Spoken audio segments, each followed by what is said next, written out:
भगवान सिंह मीना, सहआचार्य संस्कृत। विद्यार्थियों, हमने पिछली क्लास में भारतीय संस्कृति की विशेषताओं का अध्ययन किया था। उसी क्रम में आज भी हम भारतीय संस्कृति की अगली विशेषताओं पर प्रकाश डालेंगे। भारतीय संस्कृति की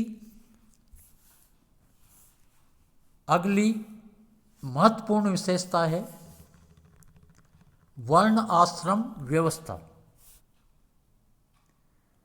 भारतीय संस्कृति में वर्ण और आश्रम की व्यवस्था को विशेष महत्व दिया है। आज चाहे हमें यह व्यवस्था अनुचित जान पड़े, क्योंकि इसमें बहुत से दोष उत्पन्न हो गए हैं, किंतु यह व्यवस्था अत्यंत वैज्ञानिक है। समाज के सुचारू विकास के लिए वर्ण व्यवस्था का विधान किया गया है। समाज को ब्राह्मण, क्षत्रिय, वैश्य और शूद्र इन 4 भागों में बांटकर उनके आचरण एवं कर्म नियत कर दिए। यह एक प्रकार से श्रम का विभाजन था। इसमें ऊंच नीच की भावना प्रारंभ में नहीं थी, बाद में इसमें विकृति आ गई। 4 भागों में विभाजित समाज उन्नति की ओर अग्रसर था। वर्ण व्यवस्था गुण और कर्म पर आधारित थी, जन्म पर नहीं। कार्यकुशलता के लिए इस विभाजन ने अभूतपूर्व योग दिया। अवान्तर काल में सामाजिक असंतुलन उत्पन्न होने के कारण वर्ण व्यवस्था के विरुद्ध आवाजें उठाई गई। तब आज के युग में वर्ण व्यवस्था के अनेक दोषों का निवारण किया जा चुका है। व्यक्ति तथा सामाजिक प्रगति के विभिन्न स्तरों को दृष्टिगत करते हुए आश्रम व्यवस्था की स्थापना द्वारा भारतीय संस्कृति को एक महान विशिष्टता प्राप्त हुई। इस व्यवस्था का लक्ष्य व्यक्ति के जीवन का सर्वांगीण विकास करके सामाजिक आदर्शों की प्राप्ति करना था। इस व्यवस्था ने भारतीय संस्कृति को अभूतपूर्व समर्थता प्रदान की। मनुष्य की आयु के 4 भाग कल्पित करके अवस्था अनुसार उसके कर्म नियत किए गए थे। ब्रह्मचार्य, गृहस्थ, वानप्रस्थ और संन्यास आश्रम की व्यवस्था से समाज में सुख, संतोष तथा शांति की अभिवृद्धि होती थी तथा पुरुषार्थ चतुष्टय की प्राप्ति में भी यह व्यवस्था महत्वपूर्ण थी। भारतीय संस्कृति की अगली विशेषता है संस्कारों की महत्ता। भारतीय संस्कृति में अति प्राचीन काल से ही संस्कारों का विशेष महत्व रहा है। संस्कारों द्वारा सामाजिक प्रेरणा तथा व्यक्तिगत प्रयास का समन्वय करके व्यक्ति एवं समाज के मध्य श्रेष्ठ तथा मधुर संबंधों की स्थापना की गई। संस्कारों का अभिप्राय शुद्धि की धार्मिक क्रियाओं तथा व्यक्ति के दैहिक, मानसिक और बौद्धिक परिष्कार के लिए किए जाने वाले अनुष्ठानों से है, जिससे यह समाज का पूर्ण विकसित सदस्य हो सके। संस्कारों का महत्व समाज के मूल्यों एवं उसकी धारणाओं की रक्षा करने की दृष्टि से भी कम नहीं है। समाज को अपने मूल्यों, प्रतिमानों एवं आदर्शों को सजीव रखने के लिए व्यक्तियों को उनमें अनुशासित तथा दीक्षित करना होगा। संस्कार व्यक्तियों को अनुशासित तथा दीक्षित करने के सफल और सशक्त माध्यम है। भारतीय संस्कृति में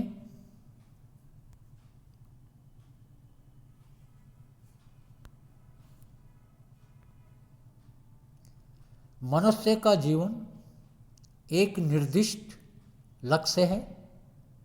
उस लक्ष्य को प्राप्त करने के लिए ही भारतीय धर्मशास्त्रियों का सतत प्रयत्न रहा है। इस लक्ष्य की ओर मानव को अग्रसर करने के लिए हृदय में जिन प्रेरणाओं की आवश्यकता होती है, उनकी भावनाओं को मानव हृदय में वपन करने का नाम ही संस्कार है। मनुष्य जन्म से भी पूर्व से इन संस्कारों का आयोजन करता है, जिससे वह जीवन को परिष्कृत बनाने की चेष्टा करता है। इस प्रकार इन संस्कारों का मानव जीवन में बहुत बड़ा महत्व है।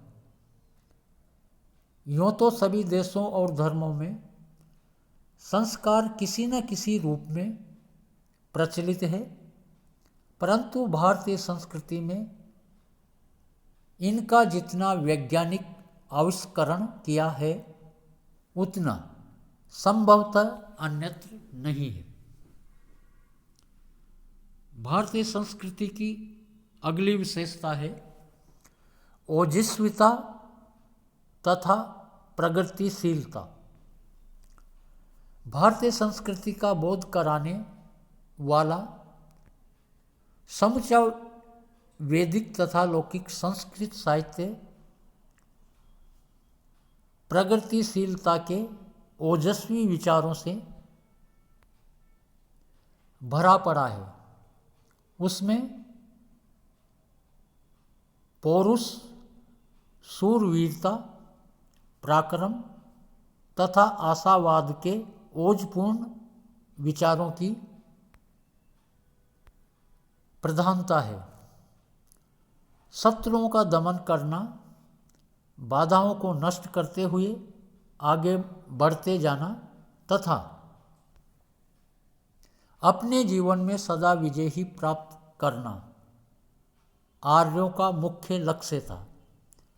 चरैवति चरैवति, बड़े चलो बड़े चलो, ये वाक्य आर्यों के जीवन का आदर्श था। ऋग्वेद में सबसे अधिक मंत्र इंद्र की स्तुति में गाए गए हैं। जो वैदिक आर्यों का राष्ट्रीय देव था। इसी के नियंत्रण में उसके अनुयायियों ने अपनी विजय पताका फहराई थी। ऐतरेय ब्राह्मण में भी कहा गया है कि ना श्रांताये श्री अस्ति, अर्थात जो परिश्रम से थक कर चकनाचूर नहीं होता उसे लक्ष्मी नहीं मिलती। भाग्य के भरोसे बैठने पर कोई लाभ नहीं होता। आलस्य तो मनुष्य का महान शत्रु है और सभी कार्य उद्यम से सिद्ध होते हैं। अतः हमें उन्नति के लिए निरंतर प्रयास करते रहना चाहिए। प्रगतिशीलता की ये भावना समस्त भारतीय आर्य संस्कृति में व्याप्त थी। इसी कारण आर्यों ने अपनी संस्कृति का देश विदेशों में प्रचार प्रसार किया। भारतीय संस्कृति की अगली विशेषता है 3 तकार, अर्थात त्याग, तपस्या और तपोवन। भारतीय संस्कृति में 3 तकारों का बड़ा महत्वपूर्ण स्थान है। इनमें सर्वप्रथम स्थान त्याग का है। इस जगत में जिसने त्याग वृत्ति को अपना लिया उसी ने महानता प्राप्त कर ली। मानव जीवन की सफलता त्याग के द्वारा ही हो सकती है, भोग के द्वारा नहीं। पश्चिम भौतिक संस्कृति जहाँ हमें भोग की शिक्षा देती है, वहाँ भारत की आध्यात्मिक संस्कृति हमें त्याग का उपदेश देती है। पश्चिमी सभ्यता दूसरे के भाग को भी छीन लेने के लिए आग्रह करती है। वहाँ भारत की सभ्यता अपने स्वार्थ को परार्थ के लिए छोड़ने को उद्यत रहती है। त्याग एक महामंत्र है। इसी महामंत्र के अभाव का जो दुष्परिणाम उत्पन्न हुआ उसे हम यूरोपीय महायुद्ध के रूप में देखते हैं। भौतिक जीवन को ही परम लक्ष्य मानने वाली पश्चिमी संस्कृति का यही अवसान है। असंख्य नरों का संहार, अपरिमित धन का स्वाहाकार, दीन दुखी अबलाओं का हाहाकार, निर्धनों तथा निर्बलों को रौंदकर पूंजीपतियों का असंख्य धन संग्रह, यही भौतिकवाद के जीते जागते फल है। भारतीय संस्कृति दूसरों का मंगल चाहती है, दूसरों के